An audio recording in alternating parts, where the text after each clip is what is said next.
Muy buenas noches, que el Señor les bendiga, mis queridos hermanos, otra vez transmitiendo.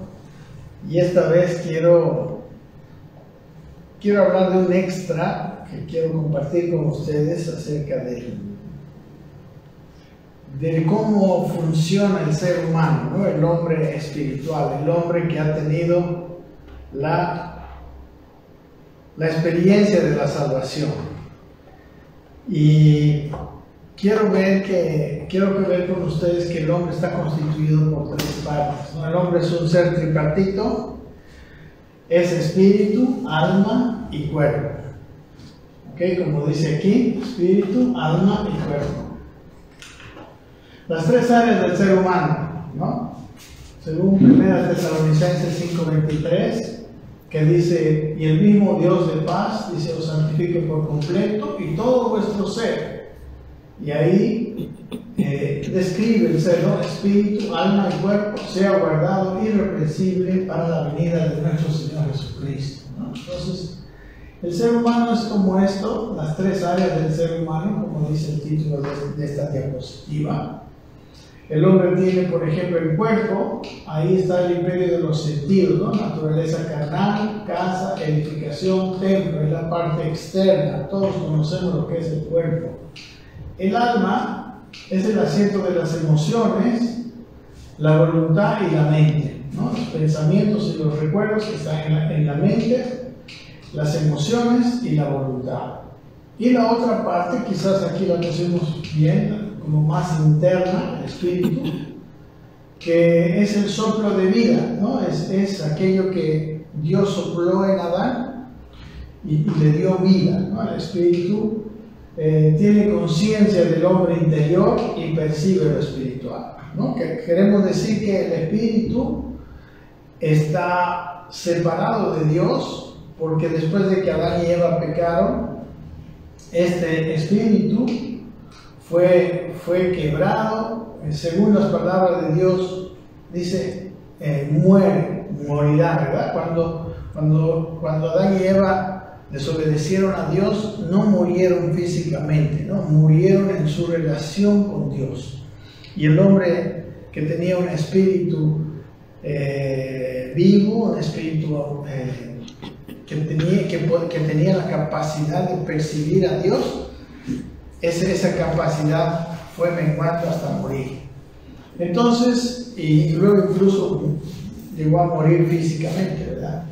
Entonces, cuando una persona recibe al Señor Jesucristo, como nosotros, como ustedes y yo sabemos, nace de nuevo, ¿no? Esto lo hemos visto durante el estudio de esta carta a los Gálatas, y tiene una naturaleza espiritual. Entonces, la parte del hombre que puede comunicarse con Dios es su espíritu.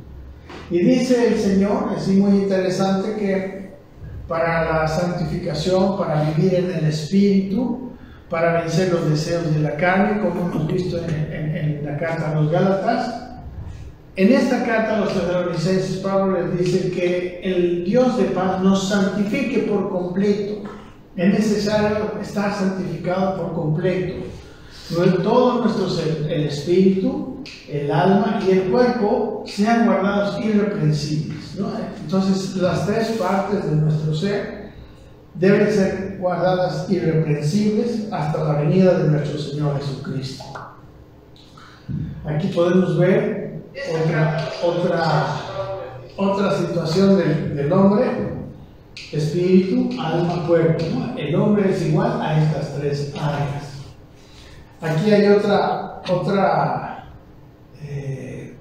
vamos a decir, otras definiciones, ¿no? Que nos siguen enriqueciendo en cuanto a esto, ¿no?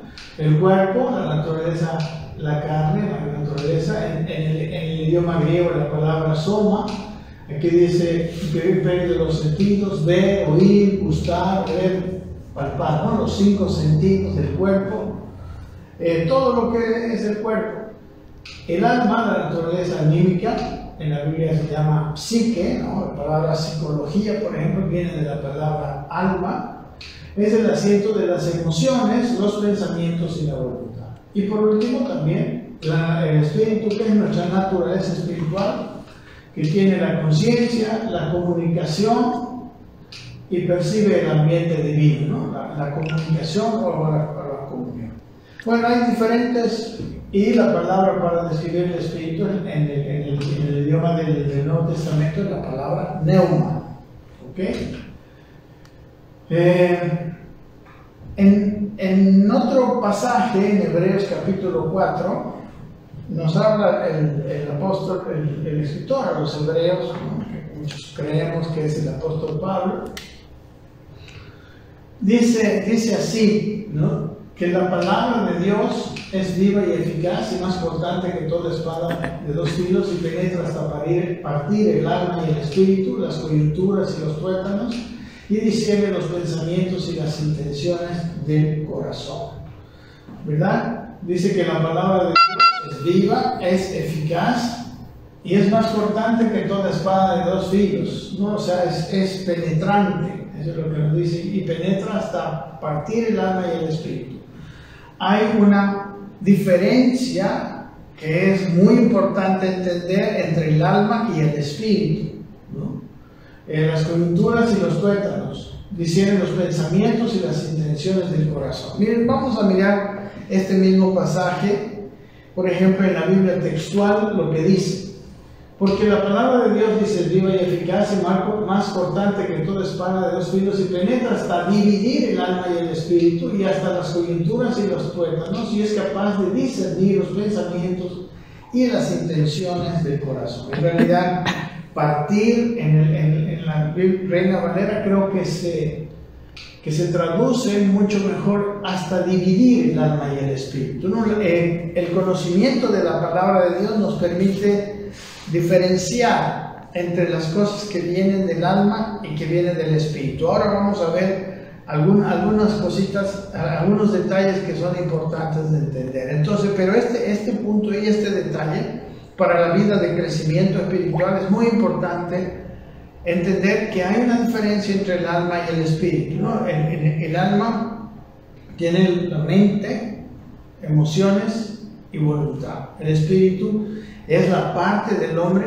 que recibe al Espíritu Santo y que tiene comunión con el Dios que es espíritu, ¿no? El espíritu del hombre con el espíritu de Dios son de la misma naturaleza y tienen comunión, ¿no? Es como por ejemplo, dice, por decir algo, los delfines entre sí se comunican con un sonido especial, dicen en el agua. Nosotros no lo podemos oír. Así nuestros oídos físicos, nuestro cuerpo no puede percibir a Dios, pero es nuestro espíritu el que percibe a Dios y a través de nuestro espíritu es que Dios puede hablarnos y puede hacernos sentir su presencia, ¿verdad? Pero hay veces que confundimos mucho una cuestión espiritual, una influencia espiritual con una cuestión emocional, ¿verdad? El gozo, la alegría, la tristeza, el pesar, son emociones, pero el espíritu también causa en nuestro ser emociones espirituales. Pero la que define, la que discierne, dice aquí, es capaz de discernir los pensamientos y las intenciones del corazón. Ahorita vamos a ver qué es lo que quiere decir la palabra pensamientos exactamente en el idioma y las intenciones del corazón. Pero es la Biblia la que nos dice esto puede venir de tu alma o esto puede ser de tu espíritu. En otra traducción, la Biblia latinoamericana dice porque la palabra de Dios es viva y eficaz y más cortante que cualquier espada de dos filos y penetra hasta la división, otra vez, ¿verdad?, del alma y del espíritu, de las coyunturas y de los tuétanos, y es poderosa para discernir los pensamientos y las intenciones del corazón. Entonces la palabra de Dios nos permite diferenciar entre lo que es del espíritu y es de la carne. La palabra de Dios para todos, dice la palabra de Dios, vive, es poderosa y más cortante que cualquier espada de dos filos, penetra tan profundo, dice, que divide el alma y el espíritu, las coyunturas y los huesos, y juzga los pensamientos y sentimientos de nuestro corazón. ¿Ok? Entonces, aquí miren, en este versículo de la Reina Valera, dice que la palabra de Dios es viva y eficaz. Bueno, la palabra en el idioma original es logos, ¿verdad? Es la palabra escrita. Dice que es más cortante que toda espada y penetra dice, hasta dividir, hasta diferenciar el alma, psique y el espíritu. Neuma, perdón, no está bien esto. Soma es el cuerpo, y yo puse mal aquí. Neuma, la psique y el neuma, ¿no? Lo que viene del alma y lo que viene del espíritu. Y dice los pensamientos. La palabra pensamientos es la palabra entumesis, que es compuesta por la palabra en y la palabra tumus, ¿no? Que tumus se traduce ira. En realidad, los pensamientos hablan de un sentir nuestro provocado. ¿Qué quiere decir? Que la palabra de Dios, o sea, las reacciones de nuestro interior, como la ira, hay reacciones que vienen del espíritu y hay reacciones que vienen del alma. Entonces, la palabra de Dios nos hace diferenciar, ¿no? Y luego vamos a ver que igual la mente debe estar también puesta en sujeción, la mente debe estar transformada, renovada, para que podamos también diferenciar, ¿verdad? La mente debe estar transformada precisamente con la palabra, con el logos, y así nosotros poder entender, porque hay veces en que el espíritu y el alma se confunden muy fácilmente, ¿verdad? Los sentimientos y las sensaciones espirituales en muchos momentos son casi indefinibles, ¿verdad? El hombre tiene que ser muy espiritual y tiene que haber crecido mucho en el camino del Señor para diferenciar así rápidamente lo que viene del alma y del espíritu. Pero la palabra de Dios, el logos de Dios, nos permite diferenciar lo que viene del espíritu. Por ejemplo, si viene del espíritu un sentimiento de ira, ¿no? De celos, contiendas, esta palabra entumesis que sale de nosotros, inmediatamente la Biblia dice que esos son los deseos de la carne. Entonces yo entiendo que eso no viene de mi espíritu y viene de mi alma, por ejemplo, ¿verdad? Y luego la palabra intenciones es la palabra ennoia, es la palabra en y la palabra nous, que quiere decir mente, ¿no? Entonces las intenciones habla de una decisión pensada, habla de decisiones pensadas, de cosas que nosotros decidimos con nuestra mente, ¿no? Entonces la palabra logos de Dios nos permite entender que lo que decidimos está conforme a ella o está en división, ¿verdad? En contraposición con la palabra de Dios. ¿Ok? En Romanos capítulo 12 dice, aquí está hablando del cuerpo y de la mente. Así que, hermanos, dice, os ruego por las misericordias de Dios que presentéis vuestros cuerpos en sacrificio vivo, santo y agradable a Dios, que es vuestro culto racional. Nuestro culto racional, que en realidad es nuestra manera de pensar, o sea, que es nuestra consagración racional, podemos decir, lleva a que nuestro cuerpo esté en sacrificio. ¿Por qué? Porque nuestro cuerpo no debe estar, digamos, sujeto a sus propios deseos, sino a la voluntad de Dios. Por eso es un sacrificio, es vivo, porque el cuerpo es vivo, es santo, porque todo lo que el cuerpo debe hacer es santo y agradable a Dios, ¿no? Y es nuestra adoración racional, en realidad adoración más que cánticos, digamos, podemos decir, en una melodía lenta. Adoración en realidad es esto, es un culto racional, es un poner nuestro cuerpo para el servicio de Dios, y tiene que ser, es vivo, es santo y es agradable a Dios. Y dice el siguiente versículo, no os conforméis a este siglo, dice, sino transformados por medio de la renovación de vuestro entendimiento para que comprobéis cuál sea la buena voluntad de Dios agradable y perfecta, ¿verdad? Esto tiene que ver con el capítulo 4:12 de Hebreos, el cual hemos estado compartiendo anteriormente. Y aquí dice que no nos conformemos a este siglo. Lo que quiere decir aquí es que no nos conformemos a la manera de pensar de las personas de este mundo, ¿no? Que no tienen a Dios, que ellos viven para el momento, ¿verdad? Para muchos, por ejemplo, la vida se acaba cuando se mueren. Entonces, ellos dicen que la felicidad viene por hacer todo lo mejor.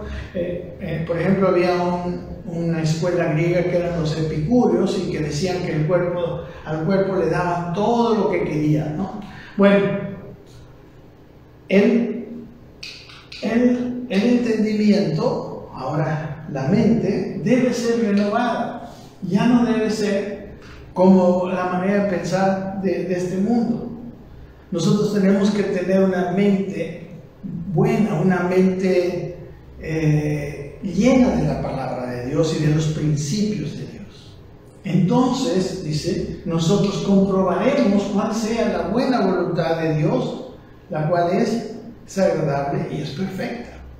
¿Ven? Entonces, al renovar nuestro entendimiento por medio de la palabra de Dios, que dice Hebreos 4, nosotros comprobaremos si es la voluntad de Dios. Es algo que viene del Espíritu. Si no es la voluntad de Dios, probablemente viene de la carne, o viene de la mente, o viene de la forma de pensar antigua, viene de nuestra cultura, viene de lo que nos enseñaron nuestros padres. Entonces no nos debemos conformar a la manera de pensar que hemos recibido. Dice en 2 Corintios 3:6, hablando ahora ya del ministerio, dice, el cual asimismo nos hizo, hablando de Dios, nos hizo ministros competentes de un nuevo pacto, no de la letra, sino del Espíritu, porque la letra mata, mas el Espíritu vivifica. Aquí está hablando ahora del ministerio, del verdadero ministerio, de los ministros competentes de un nuevo pacto, del ministerio ahora, que tiene bastante diferencia con el ministerio que tenían los antiguos. En el Antiguo Testamento el ministerio de la ley era el ministerio de la letra, pero ahora es un ministerio del Espíritu. Es un ministerio que no solamente habla palabras, sino que también tiene que ver con impartición espiritual. Este ministerio tiene que ver, por eso mismo muchas veces nosotros entendemos que todo lo que los ministros, ya sean predicadores, ya sean los ministros de alabanza, los consejeros, todos ellos necesitan estar espiritualmente en paz con Dios, con un espíritu santo, con un espíritu renovado y fortalecido con Dios. Entonces hacemos una impartición espiritual. ¿Y por qué dice que la letra mata? Porque en realidad entendemos, ¿no?, que la ley puesta en una naturaleza vieja simplemente la acusa, simplemente le dice lo bueno y lo malo, y como la naturaleza del hombre caído no puede hacer lo bueno todo el tiempo, siempre va a tener una acusación, ¿verdad? Pero el Espíritu vivifica. Cuando hay un ministerio, ¿no?, competente de este nuevo pacto, este ministerio ayuda a las personas ministradas a crecer espiritualmente, ¿no?, a que el espíritu se desarrolle dentro de su ser. Ahora vamos a ver algunas ilustraciones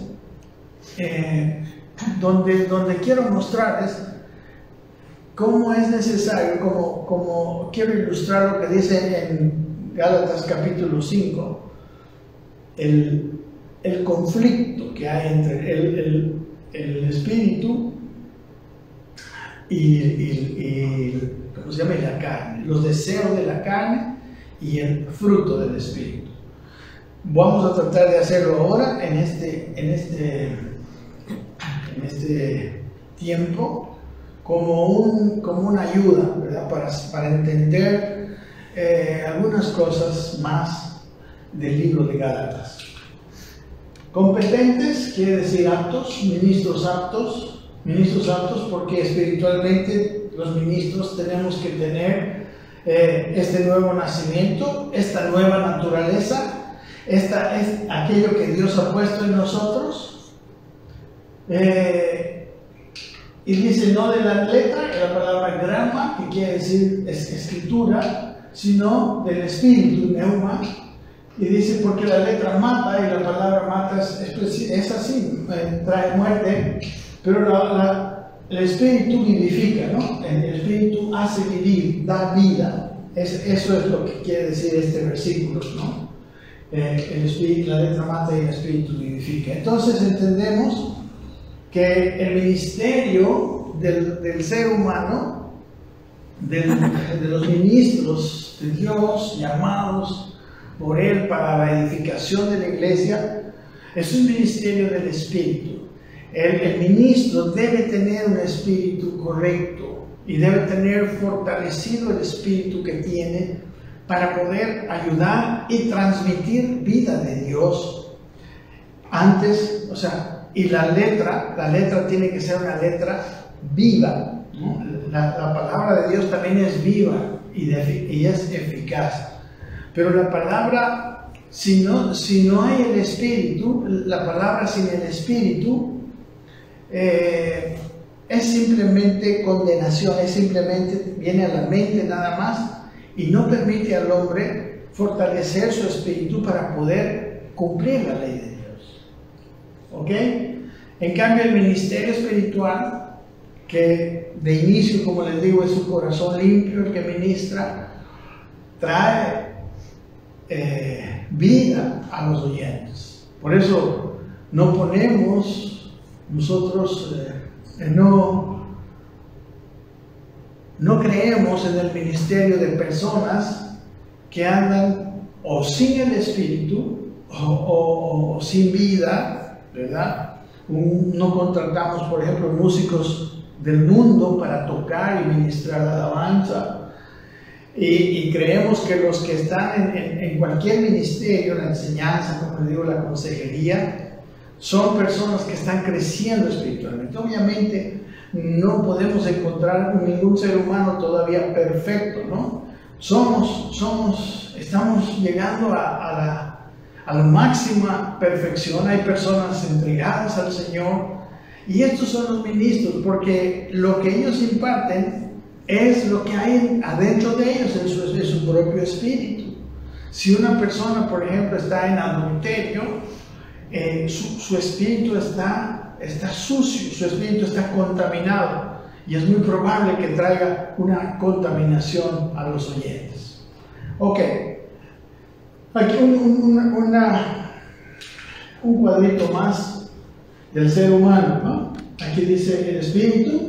Aquí dice el conocimiento de Dios, y tenemos interacción con Dios a través de nuestro espíritu, como dijimos, ¿verdad? El alma, ¿verdad? El conocimiento de sí mismo, ¿no? La personalidad, el razonamiento, emociones, mente, voluntad, etc. Y el cuerpo, el conocimiento del mundo, ¿no? Por medio del cuerpo y nuestros sentidos conocemos el mundo, tenemos interacción con el mundo físico a través de los sentidos de nuestro cuerpo. Casi siempre se pone el cuerpo como la parte más externa, ¿verdad? Y el espíritu como la parte más interna. Y el alma como que está mediando entre los dos. Ok, ahora quiero mostrarles una idea. En el alma está, como hemos visto, la voluntad, la capacidad de decidir. Entonces, lo que quiero que veamos, por ejemplo, en nuestro estudio, donde veíamos que los deseos de la carne se oponen contra los deseos del espíritu, el alma, que es la voluntad, que es la que toma decisiones, que es en realidad el hombre mismo, ahí tiene la influencia del espíritu y la influencia de la naturaleza vieja carnal.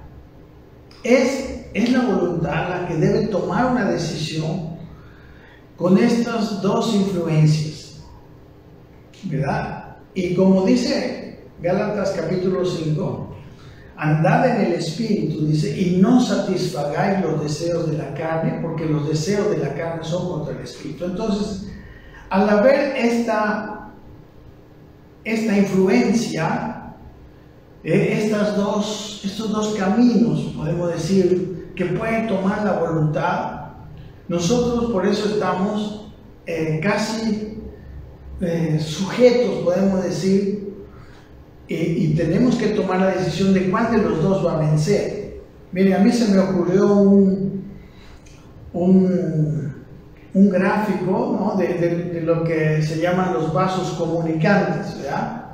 Y en este gráfico se lo voy a mostrar. Está ¿no? Este es el alma, este es el espíritu, este es la carne. ¿Okay? Aquí pone cristiano en conflicto porque dice que estos se oponen entre sí para tratar de hacer su propia voluntad, para que no hagamos lo que quisiéramos, ¿no? Entonces, el alma y el espíritu, como dice, digo pues, andad en el espíritu y no satisfagáis los deseos de la carne, porque el deseo de la carne es contra el espíritu y el del espíritu es contra la carne, y estos se oponen entre sí para que no hagáis lo que quisierais. Entonces, aquí está el alma, y aquí está la influencia de la carne, por un lado, y la influencia del espíritu, por otro lado. Si el hombre empieza a tomar decisiones por la carne, empieza a decidir, le da, por ejemplo, rienda suelta a la ira, o a sus deseos sexuales, o a su ambición material, ¿verdad? O al temor, etcétera, que son productos de la carne. Lo que va a pasar con él es que, ¿no? La carne, esta influencia que está subiendo, va a ser más fuerte sobre el alma que la influencia del espíritu.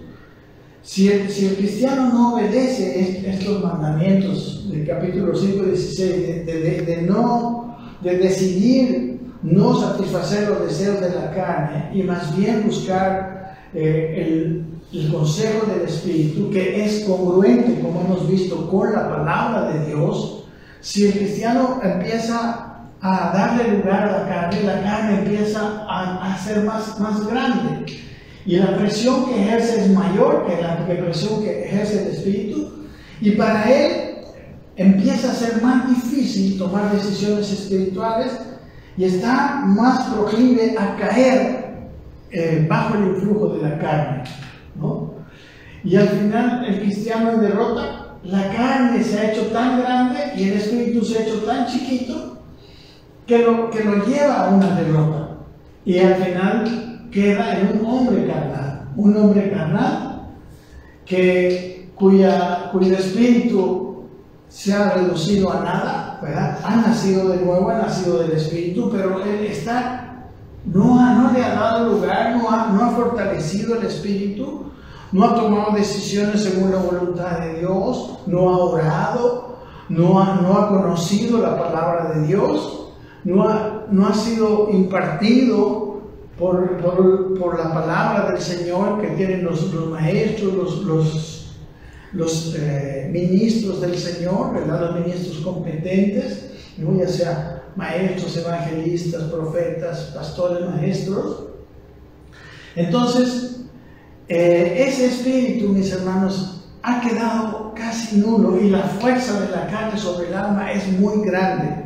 Es cierto, el hombre cuando tiene la fuerza de la carne muy grande puede tomar decisiones espirituales, pero tiene que hacerlo con una oposición muy grande, ¿no? Entonces, la voluntad estará muy inclinada, ¿no? a decidir por la carne. Cuando viene la ira, va a darle rienda suelta a la ira y va a tener un comportamiento ya no espiritual, sino carnal. ¿No? Podemos ver, al ver aquí en Gálatas 5:19, en esta carta a los Corintios, por ejemplo, habla de los hombres carnales. En el capítulo 2 y el capítulo 3 el apóstol Pablo habla en la carta a los Corintios acerca del entendimiento espiritual, de las cosas espirituales que pueden fortalecerlo. Y habla que el hombre carnal, el hombre que se deja llevar por los deseos carnales y cae en esta situación, su entendimiento se va haciendo más, se va nublando, ¿no? Como estamos viendo los días domingos en esta parábola del sembrador. Él no puede entender las cosas. Dice, de manera que yo le dice a los corintios, hermanos, no pude hablaros como espirituales, sino como a carnales, como a niños en Cristo. Os di a beber leche y no vianda, porque aún no eres capaces, ni sois capaces todavía. El hombre así, el hombre carnal, solamente puede recibir pequeña enseñanza. Su espíritu no tiene la alimentación, la mente no puede ser renovada. Es muy mínimo lo que él puede entender y asimilar de la verdad de Dios y del alimento de Dios, ¿verdad? Por eso le da a beber leche como un bebé y no alimento sólido. Entonces dice, porque aún sois carnales, les dice a los corintios, pues habiendo entre vosotros ¿qué? Celos, contiendas y disensiones. ¿Qué son celos, contiendas y disensiones? Son los deseos de la carne. Ellos se han dejado vencer por este tipo de deseos de la carne y otros más que usted puede ver en nuestra serie de la primera carta a los Corintios. Entonces, estas personas, estos cristianos de Corinto no podían ser alimentados, ¿verdad? Pablo no podía llegar a darles un alimento. El ministerio espiritual, el ministerio del Espíritu, que es de los ministros competentes, no podía llegar a ellos, ¿verdad? Y se convertían en un hombre aquí, como dice, carnal. ¿Y cuáles son las obras de la carne? ¿Qué es lo que puede esperar el hombre carnal? Que se manifiesta son las obras de la carne, que son adulterio, fornicación, inmundicia, lascivia, idolatría, hechicerías, enemistades, pleitos, celos, iras, contiendas, disensiones, herejías, envidias, homicidios, borracheras, orgías y cosas semejantes a estas, acerca de las cuales os amonesto, como ya os he dicho antes, que los que practican tales cosas no heredarán el reino de Dios. Entonces, aquellos que practican estas situaciones no van a llegar a heredar el reino de Dios. ¿Ok? Entonces, el cristiano tiene, como hemos visto aquí, otra vez, la influencia de la carne y la influencia del Espíritu, ¿verdad? Como hemos visto en Gálatas 5, 16 y 17. Y es su decisión determinar si va a vivir guiado por la carne o si va a vivir guiado por el Espíritu. Este conflicto es el mismo conflicto que tenía el apóstol Pablo en el capítulo 7 de Romanos. Quiero leer con usted. Vamos a ir rápido porque son varios versículos los que tengo. Y le pido que si aún ahorita no lo entiende bien, vuelva a repasar, ¿verdad? Yo también estoy dispuesto a todos los que me pidan mandarle aún mi PowerPoint para que usted lo pueda revisar más fácilmente, ¿no? más detenidamente. Entonces, aquí está el alma decidiendo entre la influencia del Espíritu o de la carne. Dice en Romanos 7:18 que es el hombre que él se veía, ¿verdad? Como que la carne lo estaba abrumando. Recuerden que el apóstol Pablo viene de un contexto violento donde él mataba a los cristianos. Él dominado por la ira, iba y sacaba a los cristianos de su casa y los reprimía, ¿verdad? Para que esta religión que él consideraba nociva contra Dios sea anulada. Entonces dice en Romanos 7:18, y yo sé que en mí, dice Pablo, esto es, en mi carne, ¿verdad? La carne, no mora el bien, tiene los deseos malvados, ¿verdad? Porque el querer el bien está en mí, en su espíritu, pero no el hacerlo. Este es el conflicto de una persona que ha tenido mucha influencia de la carne, que lo que nosotros a veces le llamamos mi debilidad es esa área de influencia donde a veces caemos continuamente. Dice, porque no hago el bien que quiero, sino el que más que quiero, eso hago. Y si hago lo que no quiero, ya no lo hago yo, sino el pecado que mora en mí, ¿no? No lo hace mi espíritu, sino lo hace mi carne. Así que queriendo yo hacer el bien, hay esta ley, que el mal está en mí. Entonces el mal está en nosotros. Ese mal se va a ir en el momento en que nosotros nos vayamos con Dios y nuestro cuerpo sea renovado, nuestro ser sea transformado. Hasta ese tiempo siempre estaremos en ese conflicto, pero podemos andar en paz y en victoria.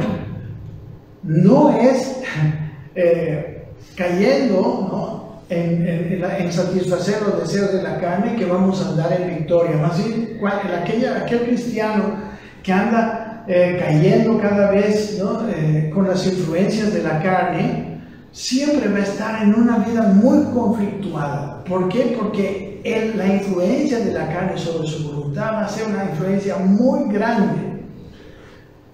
Sigue diciendo el versículo 22, por favor, veamos aquí. El 22 dice, según el hombre interior me deleito en la ley de Dios, ¿verdad? Este es el espíritu, el hombre interior, recuerden. Pero veo otra ley en mis miembros, ¿no?, en la carne. Estos miembros, esta ley viene a apoderarse del cuerpo, dice que se rebela contra la ley de mi mente y que me lleva cautivo a la ley del pecado que está en mis miembros, ¿no?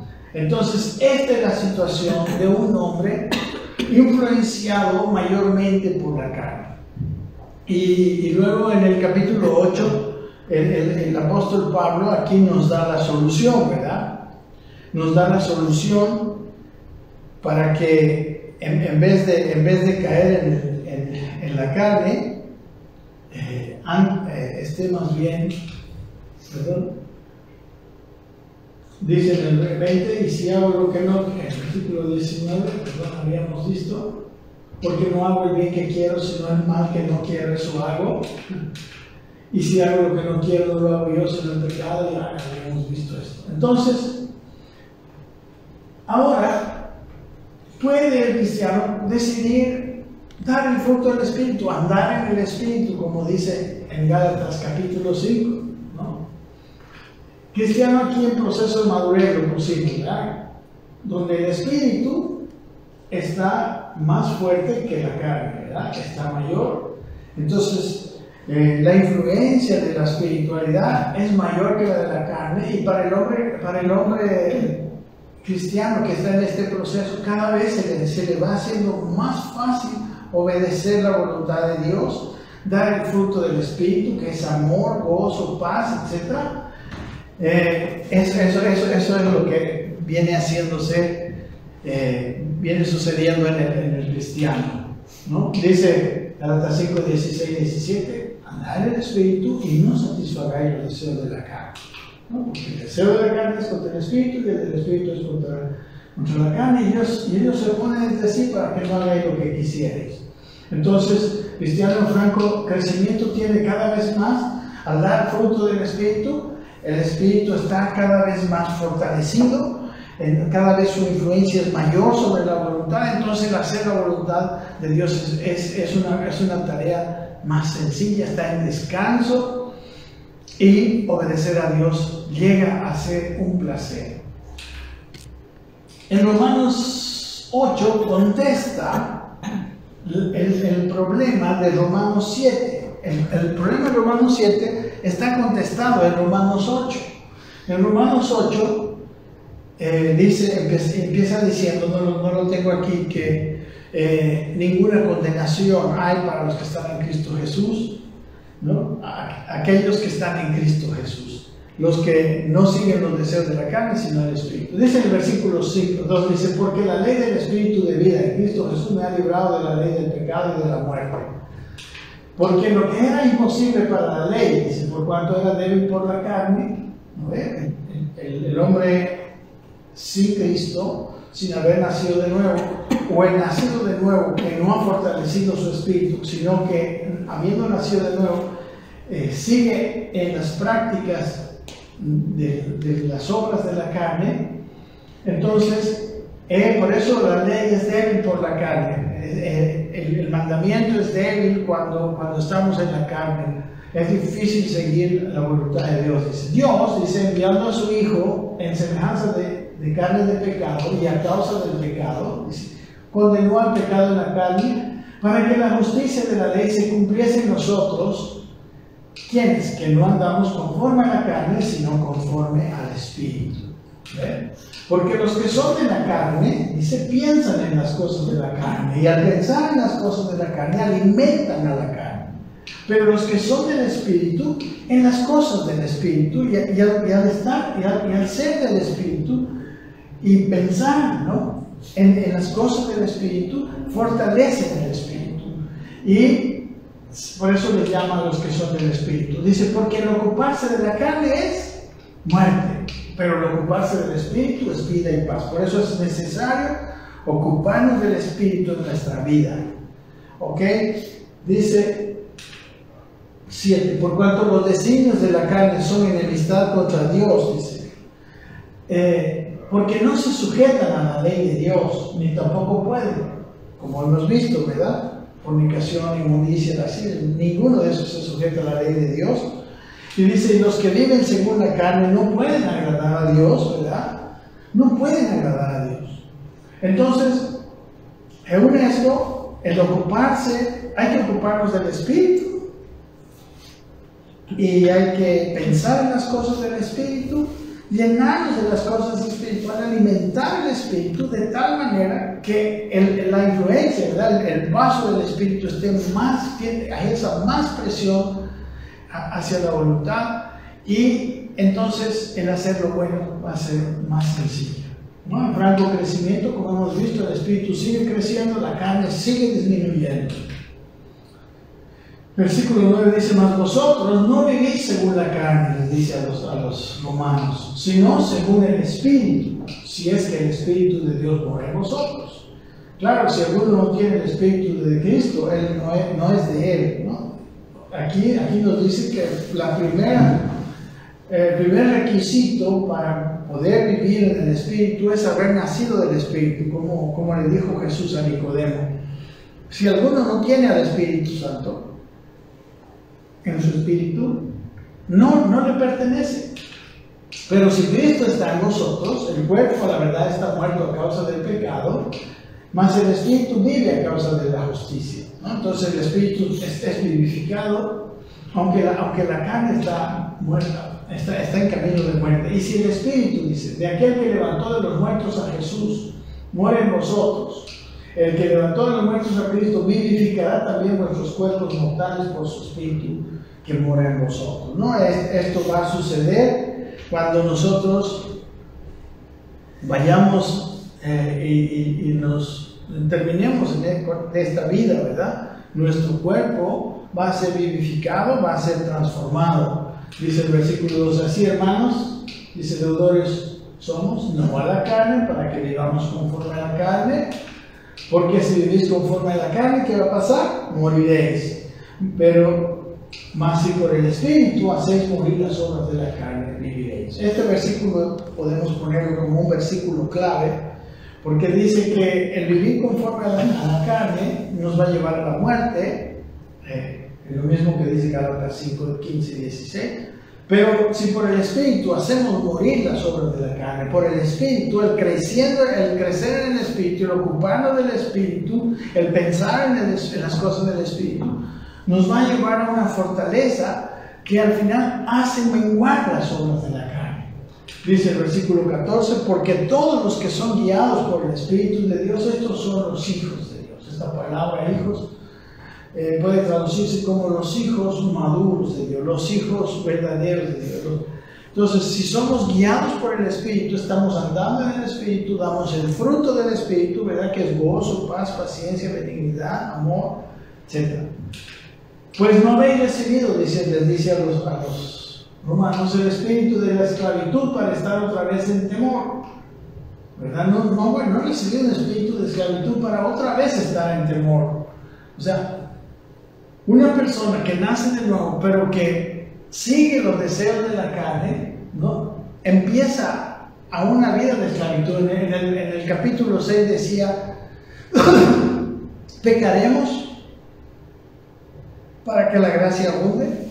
¿Pecaremos porque no estamos bajo la ley, sino bajo la gracia? Preguntaba. Y dice, de ninguna manera.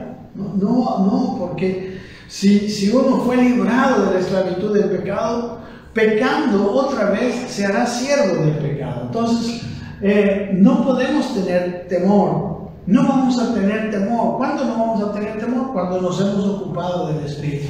Dice, sino que habéis recibido el Espíritu de adopción por el cual clamamos a Abba Padre. Él es nuestro Padre y como Padre, Él nos está dando una relación paternal a nosotros.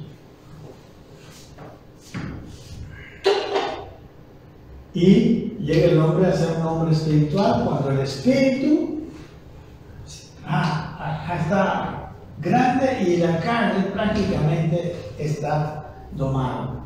En cuanto al conocimiento, como dice aquí, bueno, el Espíritu, ¿qué características tendrán los que viven en el Espíritu? Dice, el fruto del Espíritu es amor, gozo, paz, paciencia, benignidad, bondad, fe, mansedumbre, templanza, ¿no? Contra tales cosas no hay. Esto hemos visto. Dice, pero los que son de Cristo han crucificado la carne con sus pasiones y deseos, ¿verdad? Bien, los que son de Cristo y los que viven según el Espíritu, ya han crucificado, como dice Romanos, han dado muerte a la carne, ¿verdad? Vivirán con sus pasiones y deseos, ¿no? Entonces llegamos a ser un hombre espiritual. Ahora, en cuanto al entendimiento de Dios, y en cuanto a la alimentación, usted sabe que un hombre enfermo no se alimenta bien, no puede comer bien, pero un hombre sano puede alimentarse bien, puede comer bien. Lo mismo ocurre en lo espiritual. En el capítulo 2 de Corintios, ¿no? Antes del capítulo 3 que habíamos leído, describe las cosas que suceden a un hombre espiritual. Dice que nosotros hablamos cosas espirituales, entre los que dice, que el versículo 6 dice, hablamos sabiduría entre los que han alcanzado madurez. Sabiduría no de este siglo ni de los príncipes de este siglo que perecen. Una sabiduría de Dios se habla entre los que están alcanzando madurez, entre los que están creciendo en el Espíritu y han dejado de lado las obras de la carne. Dice el versículo 9, antes bien como está escrito, cosas que ojo no vio ni han subido en el corazón de hombre son las que Dios ha preparado para los que le aman. Definitivamente los que viven en el Espíritu están haciéndolo porque aman a Dios, ¿verdad? ¿Ok? Dice, estas cosas que ojo no vio, ni oído oyó, ni han subido en el corazón de hombre, son las que Dios ha preparado para los espirituales, para los que le aman. Cosas que están por encima del razonamiento humano, cosas que vienen de Dios mismo. Dice, pero Dios nos las reveló a nosotros por el Espíritu. ¿Okay? Él nos la trajo por revelación, porque el Espíritu todo lo escudriña, aún lo profundo de Dios. Miren qué triste la situación de los corintios carnales en el capítulo 3, que no podían entender estas cosas, que solamente tenían que entender, que tenían que recibir leche y no este alimento sólido de las cosas del Espíritu, porque eran carnales. En cambio, a estas personas que han alcanzado la madurez, Dios se les revela esas cosas que Dios ha preparado para los que le aman. Porque dice el Espíritu, todo lo escudriña, aún lo profundo de Dios. El Espíritu sabe todas las cosas, el Espíritu lo escudriña todo y puede revelarnos todo el Espíritu. Dice, porque ¿quién de los hombres sabe las cosas del hombre, sino el Espíritu del hombre que está en él? El Espíritu, como la parte más interna del hombre, conoce al hombre más que el alma. El alma no lo conoce, muchas veces el alma misma es sorprendida por algunas reacciones, pero el espíritu del hombre sí la conoce. Así también dice, nadie conoció, así tampoco nadie conoció las cosas de Dios, sino el Espíritu de Dios. Entonces, más que nunca, debemos de vivir en el Espíritu, debemos de fortalecer el Espíritu, porque el Espíritu nos va a hacer entender las cosas de Dios. Dice el versículo 12, nosotros no hemos recibido el Espíritu del mundo, sino el Espíritu que proviene de Dios, para que sepamos lo que Dios nos ha concedido. Dios nos ha concedido, según el libro de Efesios, una herencia maravillosa Dios nos ha concedido cosas que el hombre carnal no las puede entender, no las puede usar. Pero Dios nos ha concedido cosas maravillosas, fortalezas, dones, todo lo necesario para vivir en esta tierra y poder dar testimonio de Él a este mundo. Y dice el versículo 13, lo cual también hablamos, ¿verdad? Que lo que Dios nos ha concedido lo hablamos, dice, no con palabras enseñadas por sabiduría humana, sino con las que enseña el Espíritu, acomodando lo espiritual a lo espiritual. La enseñanza que nos trae el Espíritu, amados hermanos, es una enseñanza que nos sigue fortaleciendo en el Espíritu y nos sigue capacitando para vivir una vida de victoria en este mundo. Y el hombre espiritual que tiene el Espíritu fortalecido le gana la carne, ¿no? Dice en el versículo 14 del capítulo 2, para terminar, pero el hombre natural no percibe las cosas que son del Espíritu de Dios, porque para él son locura y no las puede entender porque se han de discernir espiritualmente. El hombre natural tiene una diferencia con el hombre espiritual. El hombre carnal es una cosa, el hombre natural es otra cosa. El hombre natural en realidad nunca nació de nuevo. El hombre natural puede tener buenas intenciones, querer ser bueno, pero es ahí donde se frustran los hombres naturales de este mundo. Los hombres naturales de este mundo, hay muchos que tienen grandes intenciones, pero debieran conocer que es en Cristo Jesús que pueden ser ayudados a ser buenos, porque en su propia naturaleza carnal no lo van a poder hacer. Y el hombre carnal, hermanos, es uno que ha nacido de nuevo, pero que está cayendo, ¿no?, en la satisfacción de los deseos de la carne. Entonces, ese hombre natural, ese hombre carnal, casi es parecido en ese sentido al hombre natural. Pero el hombre natural, las cosas del Espíritu realmente son inentendibles, ¿no? Ellos nos dicen que estamos locos, ellos nos dicen que estamos dementes, porque no lo entienden. Amén. En cambio, dice el hombre espiritual, juzga todas las cosas, pero él no es juzgado de nada. ¿Por qué juzga todas las cosas? Porque recuerden, tiene contacto con aquel que lo sabe todo, porque él escudriña lo profundo de Dios, escudriña la sabiduría de Dios, y el hombre espiritual puede entender aquellas cosas que los hombres naturales no pueden entender. Ok, esto en cuanto al entendimiento. Y luego dice, porque ¿quién conoció la mente del Señor? ¿Quién le instruirá? Dice, mas nosotros tenemos la mente de Cristo. ¿Dónde está la mente de Cristo? La mente de Cristo está en el Espíritu Santo, que está unido a nuestro espíritu, ¿no? Aquí está el hombre espiritual, ¿verdad?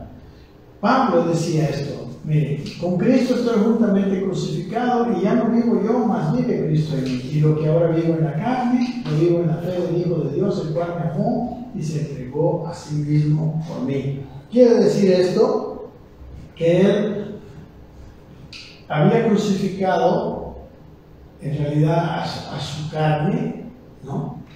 Ya no vivía él, porque él le había negado expresión, más bien Cristo vivía en él, porque él le estaba dando expresión al Espíritu, y lo que ahora vivo en la carne, o sea, en el cuerpo, en este mundo, lo vivo en la fe del Hijo de Dios, ¿no? Es la fe del Hijo de Dios la que nos permite vivir en el Espíritu, dice, ¿no? El cual me amó y se entregó a sí mismo por mí. Gálatas 5:24 dice lo mismo, algo parecido. Dice, pero los que son de Cristo, dice, han crucificado la carne con sus pasiones y deseos, ¿verdad? Pablo decía, con Cristo estoy juntamente crucificado. En realidad lo que él estaba diciendo es lo mismo que en el capítulo 5. Mi carne la he crucificado y ya no vivo en sus pasiones y deseos. Por eso dice el versículo 25, como consejo a los Gálatas, si vivimos por el Espíritu, si tuvimos la nueva vida por el Espíritu, no solamente es necesario nacer del Espíritu, sino ahora andar también por el Espíritu, como hemos visto, ¿verdad? ¿Ok? Entonces, vamos a ver qué es lo que pasa con un cristiano que empieza a ocuparse en su vida espiritual, ¿no? Aquí está el cristiano en conflicto. Empieza creciendo, mire, va subiendo, va subiendo, va subiendo el espíritu, la carne va bajando, va bajando, va bajando, mientras el espíritu va subiendo, va subiendo, va subiendo, hasta convertirse en un hombre espiritual cuya influencia del espíritu se hace cada vez mayor y la voluntad del hombre tiene mayor facilidad de tomar decisiones espirituales. ¿Ok? Otro, ay Señor, ¿cómo nos apuramos? Otro gráfico para esto es el del toro negro y el del toro blanco, ¿no? Crecimiento espiritual de la carne ilustrada por los dos toros. El toro blanco, representante del espíritu, el toro negro, representante de la carne. Aquí están los dos en lucha, ¿no? Como dicen Gálatas 5, 15 y 16. Ahora, cuando yo le doy más de comer a este toro negro y por lo tanto no estoy decidiendo en el espíritu, no estoy fortaleciendo el espíritu, empieza a crecer el toro de la carne hasta convertirse en un toro que lo vence siempre el espíritu. Y por eso hay cristianos que han nacido de nuevo, pero que viven continuamente en pecado. Su espíritu está tan minimizado. Imagínense la lucha de estos dos toros. Este torito con una cuerneada, un cornazo, lo vence fácilmente. Y puede ser al revés, ¿no? Aquí está la lucha de los dos, entonces yo le voy a alimentar al espíritu, más, y ve, entonces cuando el espíritu está fortalecido, las obras de la carne no tienen influencia. Y el toro blanco, que es el espíritu, lo puede derrotar fácilmente al torito negro de la carne. No sé si ustedes pueden, yo sé que es fácil, se puede entender, ¿verdad? ¿Ok? Volviendo así, miren. ¿Ok? El toro negro, o el toro blanco. ¿Cómo? El vivir por obras, quiero terminar, conlleva un esfuerzo que trae cansancio, quita el gozo y no permite el crecimiento espiritual, ¿no? El querer ser fuerte, o sea, las buenas obras, hermanos, son una carga pesada para la persona que quiere justificarse por medio de sus obras. Aquí estamos hablando del hombre que quiere vivir por la ley. Otra vez vamos en la misma carta a los Gálatas. El que quiere por medio de las obras de la ley justificarse, por medio de las obras de la ley ser aceptado, por medio de las buenas obras decir que es bueno, esa persona tiene un esfuerzo que trae cansancio, quita su gozo porque está cansado. Recuerden, la carne está fuerte y no permite el crecimiento espiritual. Las obras no, como corolario de la carta a los Gálatas. Las buenas obras para este hombre son una carga pesada. ¿Por qué? Porque estas buenas obras se hacen desde una posición de pecador, queriendo ganarse el favor de Dios. Vive con inseguridad, con incertidumbre, tratando siempre con una condenación por no poder alcanzar los estándares de la ley. En cambio, el hombre espiritual, el que vive por fe, trae una vida en reposo, alienta el gozo y genera crecimiento espiritual en Dios. Las buenas obras son un fruto, recuerden, son fruto. Se hace desde una posición de una persona justificada, justo, seguro del favor de Dios. Se vive con seguridad y con tranquilidad. Se vive con gozo en el proceso. Si uno falla, se arrepiente y aumenta su gratitud a Dios, que le perdona y le da una nueva oportunidad. Aquí hay otros gráficos pequeños. El vivir por obras es una vida de esfuerzo, ¿no? La vida de ley está esforzándose, pero la vida de fe es una vida de fruto. La gracia, la fe, la gracia. El hacer el bien es un fruto, ¿verdad? El hacer el bien y luego haber fortalecido el espíritu. Las cosas buenas son un fruto. Pero una persona que quiere justificarse por sus propios medios, por sus propias fuerzas, vive esforzada, vive. Aquí está otro. Esta es una persona que no tiene a Cristo o que anda muy débil, anda con la carne muy fortalecida y está tratando de hacer buenas obras, ¿no? La buena obra sería subir esta piedra. Está así, el que vive a través de la ley, ¿no? Que quiere justificarse, que quiere demostrarle a Dios que es bueno, tiene buenas intenciones, pero su vida es una vida en contra de la ley de la gravedad, siempre con esfuerzo. En cambio, el que vive por fe, el que vive por gracia, da fruto. Su camino no es hacia arriba, sino más bien es hacia abajo.